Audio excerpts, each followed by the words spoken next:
30 to 40% chance of rain. Otherwise, it looks good. Highs in the 80s. Oh, wow. It's going to be an interesting week. It's already an interesting evening. Yes, it is. The behind the scenes goings on, and you can hear them, I think. They're hilarious. And I knew it was going to happen. There he is. There he is. Okay. So you we can had see to get yourself. Charlie in. All right.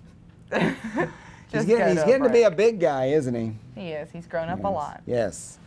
Well, He's even going to school next year, aren't yeah, you? he was telling me about that. Yep. What? It's there you are. And your mom and me. I'm on the other side. I'm on the other side. Yep. He's on the opposite side.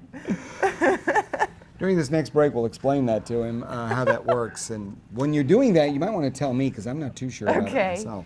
Anyway, getting back to work here. Coming up in just a moment, the Troup County Board of Education recognizes student achievements. But first, we have these messages for you.